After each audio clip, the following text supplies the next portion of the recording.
Ce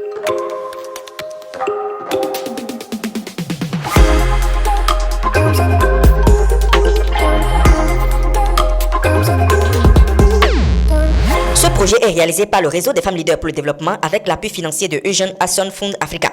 Mesdames et messieurs, bonjour. Promotion d'une justice économique pour les femmes, c'est le tendon qui nous tient depuis un certain nombre de podcasts déjà à d'éminentes personnes engagées, fières de leur contribution pour l'épanouissement des femmes, du genre de la personne humaine.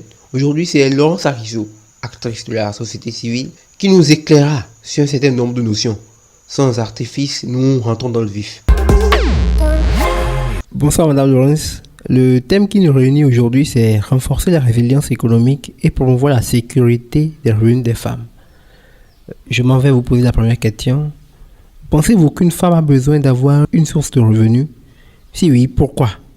Et si oui, en quoi cela peut-il être vraiment utile pour une femme? Merci monsieur le journaliste. Je pense qu'une femme doit avoir une source de revenus. C'est très important en ce sens que avoir une source de revenus permet à la femme d'abord d'être épanouie et ensuite de contribuer aux charges ou aux besoins de sa famille, que ce soit sa famille élargie ou que ce soit sa famille nucléaire. Donc avoir une source de revenus pour une femme, c'est un moyen de lui permettre d'être davantage épanouie sans être indépendante ou sans attendre une personne ou une tierce personne. Sans vouloir être indiscret, dites-nous, avez-vous une source de revenus? Oui, j'ai une source de revenus, des revenus issus de mes consultations qui me permettent donc de subvenir à mes besoins et de contribuer aux charges familiales comme je viens de le notifier tout à l'heure à l'entame. Vous répondez déjà par anticipation à la question qui suit. En quoi cela vous est-il utile? Cela m'est utile en ce sens que ça me permet de répondre à mes propres besoins, me vêtir, vaquer par exemple à des sorties de divertissement, acheter de petits trucs aux enfants. Et donc ça me permet de contribuer au foyer, aux dépenses du foyer. Très bien. Je vous demanderai maintenant de nous donner un témoignage à propos. Et au-delà du témoignage, est-ce que vous avez un conseil pour les femmes qui n'ont pas encore compris cela? Et puis, un autre conseil à l'endroit des personnes qui continuent de penser que les femmes n'ont pas besoin de revenus, surtout dans un foyer. Les femmes n'ont pas besoin de revenus, surtout dans un foyer. Je dirais que c'est tout à fait le contraire. Vous savez, dans un foyer, il y a plusieurs charges. Et toutes les charges que l'on retrouve dans un foyer ne peuvent pas directement être collées à l'homme. L'homme uniquement ne peut pas supporter ces charges-là. Et c'est là que le genre a tout son sens.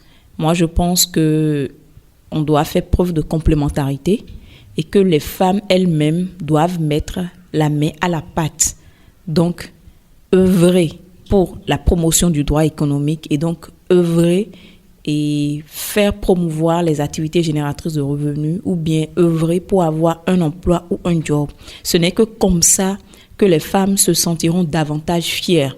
Et aujourd'hui, quand on analyse un peu les choses, nous sommes au 21e siècle. Une femme qui a une activité génératrice de revenus, une femme qui a un emploi, contribue non seulement aux charges de son foyer, mais contribue indirectement au développement de son pays parce qu'elle arrive à apporter sa pierre à l'édifice. Donc, Madame Laurence, avez-vous un témoignage à propos? Un témoignage, je dirais d'abord que moi, j'ai eu la chance de participer à plusieurs conférences et donc de comprendre que, par exemple, contribuer aux charges familiales. J'ai compris très tôt que contribuer aux charges familiales n'est par exemple pas un interdit ou un totem. Cela me rappelle d'ailleurs l'anecdote d'une amie qui, pour la première fois où elle a pris son tout premier salaire, son mari était dans une situation financière délicate. Et elle hésitait à lui proposer de l'aide parce que elle pensait que contribuer aux charges familiales dans le contexte culturel, en réalité, est un totem. Et finalement, elle a décidé de relever la pente lorsque je lui ai expliqué qu'en réalité, nous sommes au 21e siècle et que dans un foyer, lorsque l'homme apporte sa contribution financière et que la femme également apporte sa contribution financière, c'est le foyer qui en surgrandit. C'est comme en mathématiques où on dit le 1 plus 1 donne 2. Donc, elle gagnerait beaucoup à aider financièrement son homme. Et ce n'est qu'à partir de ce moment-là que l'hésitation qu'elle avait en elle depuis a disparu et elle a proposé l'aide à son mari qu'il a accepté à bras ouverts. Et je peux vous dire, aujourd'hui, le foyer est épanoui en ce sens qu'elle a compris l'importance de ce qu'elle doit davantage se battre pour non seulement son épanouissement, mais également pour l'épanouissement de sa petite famille, de ses enfants, de son mari. Mais attention, c'est dans les deux sens. Je ne voudrais pas dire ici que c'est uniquement la femme qui doit se battre pour l'évolution du foyer, mais l'homme également. Merci. Madame Laurence, dites-nous à présent, c'est quoi la résilience économique? D'abord, il convient d'apporter un éclaircissement sur le mot résilience. La résilience, c'est la capacité d'un individu à supporter les épreuves de la vie. Cette capacité-là qui lui permet de rebondir et de prendre un nouveau départ suite à un traumatisme ou à un choc. Maintenant, la résilience économique proprement dite, c'est la capacité de maintenir la production proche de son potentiel malgré un choc. Et il faut dire que la résilience économique a deux dimensions, que sont le degré d'atténuation des chocs et la vitesse à laquelle les économies retournent à la normale après un choc ou après un traumatisme. C'est cette adaptation-là que l'on peut faire face à un choc économique. Et quand je parle de choc économique ici, je fais allusion à la perte d'un job, à la perte d'un emploi ou à la perte d'une source de revenus ou d'une activité génératrice de revenus. Donc, c'est ce qu'il faut retenir concernant la résilience et la résilience économique. Merci pour cette explication très claire. Mais il reste toujours un doute. Dites-nous, quelle relation existe-t-il entre résilience économique et promotion de la sécurité des revenus chez les femmes? D'abord, il convient d'apporter un éclaircissement sur ce groupe de mots-là, promotion de la sécurité des revenus chez les femmes. Vous savez, le vieillissement affecte plus les femmes en ce sens que, quel que soit leur âge, elles ont toujours la charge de la gestion du foyer, le quotidien, la préparation des repas, etc.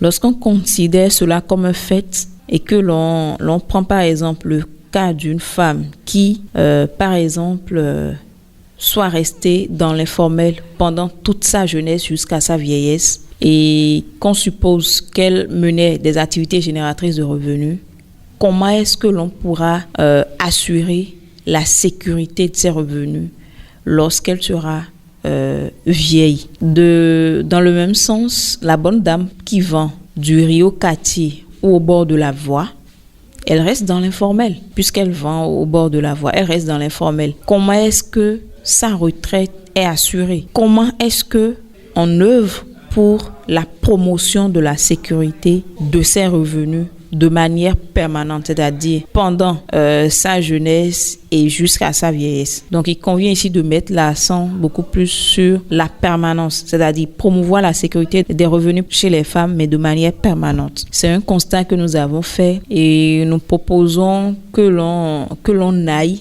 que les gouvernants aillent beaucoup plus vers des systèmes de pension répondant à la dimension du genre, d'une part, et pouvant assurer, n'est-ce pas, la promotion de la sécurité des revenus chez les femmes de manière permanente.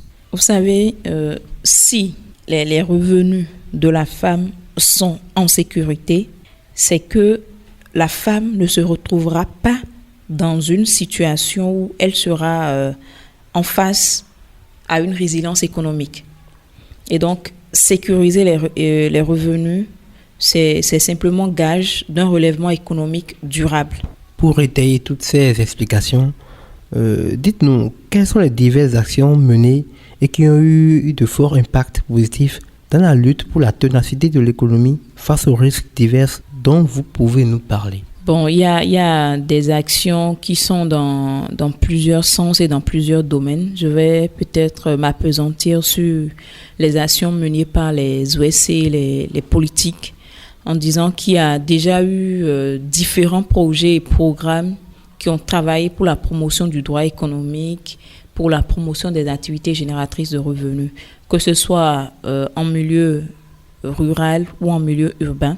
Il y a également eu comme action politique, par exemple au Bénin, la promotion du programme de mise à disposition du microcrédit à la FIA à l'endroit des femmes, pour ne citer que ces actions-là. Dites-nous à présent, comment pensez-vous que ces actions peuvent être renforcées dans le but de véritablement promouvoir la sécurité des revenus chez les femmes?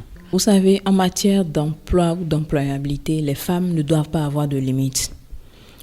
Qui dit femme d'aujourd'hui, qui dit plutôt fille d'aujourd'hui, dira également femme de demain.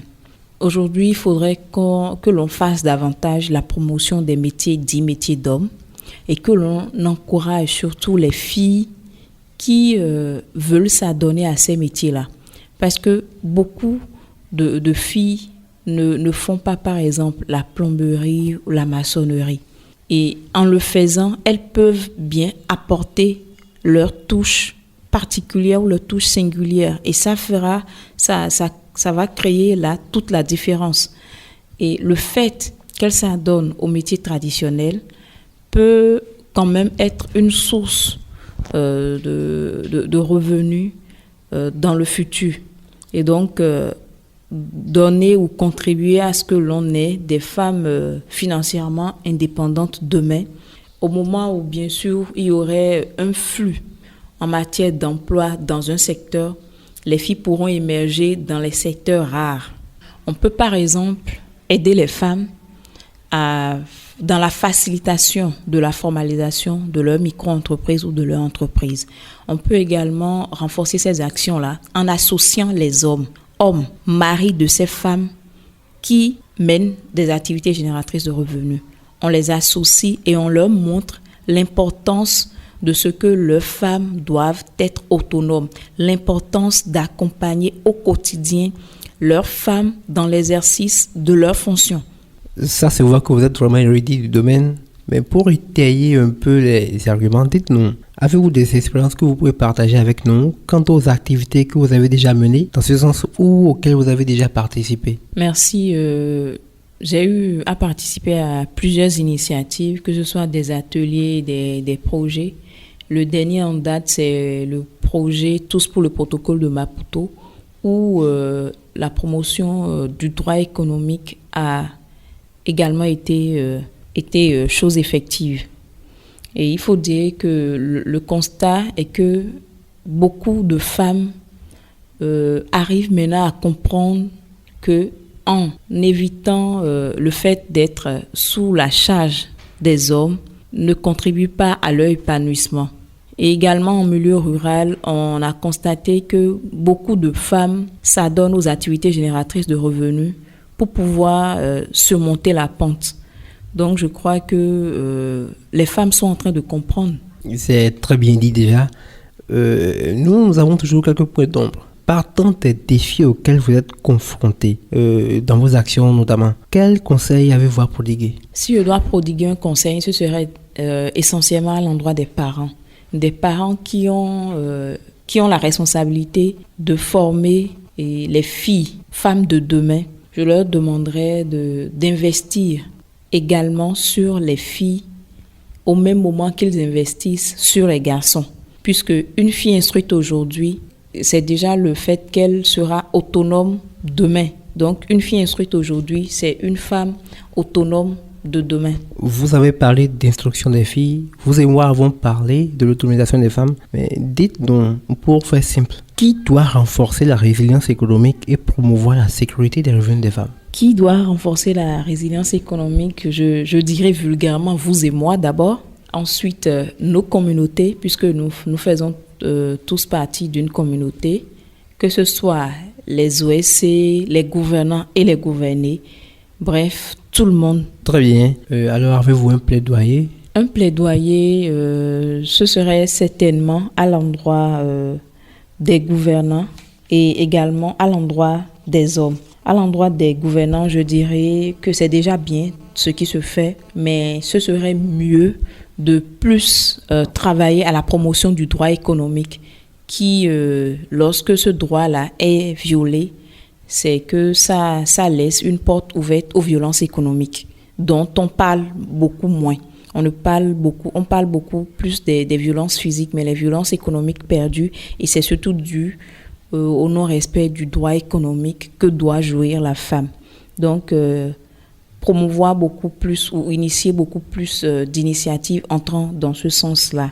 Et à l'endroit des hommes, je dirais qu'ils comprennent simplement qu'ils ont les mêmes droits que les femmes. À l'endroit des femmes, je dis la même chose. Parce qu'aujourd'hui, vous n'êtes pas sans savoir que dans notre communauté, il est souvent dit que lorsque les femmes jouissent d'une autonomie financière, c'est qu'elles ne respectent pas les hommes. C'est tout à fait faux, en ce sens que les hommes doivent comprendre que lorsque la femme jouit d'une autonomie financière, c'est qu'elle est en train de contribuer à les décharger ou à le décharger lui. Et dans le même temps, il ne faudrait pas également que la femme se bombe le torse pour pouvoir justifier ces préconçus et ces présomptions-là que la communauté est en train de faire d'elle. C'est-à-dire d'être toujours respectueuse dans son foyer malgré le fait qu'elle jouit d'une autonomie financière. Et je crois que le monde aurait beaucoup à gagner. Alors, Madame Laurence, c'est un beau moment que nous avons passé là. Vous nous avez beaucoup édifié. Je vous demanderai à présent un mot de fin pour boucler ce podcast. Un mot de fin, ce serait surtout un mot de gratitude. Gratitude à l'endroit des initiateurs de cette initiative-là, à l'endroit de UAF Africa et à l'endroit du réseau des femmes leaders pour le développement, qui nous ont permis quand même de mieux toucher la thématique, c'est-à-dire la résilience économique et la promotion de la sécurité des revenus des femmes. Grâce à eux, je crois que les femmes ont compris qu'elles doivent aller à l'information pour pouvoir changer le monde autour d'elles. Madame Laurence, merci. Merci pour ce moment privilégié que vous avez passé avec nous. Chers internautes, à tout moment et à un autre podcast. Ce projet est réalisé par le réseau des femmes leaders pour le développement avec l'appui financier de Eugène Hasson Fund Africa.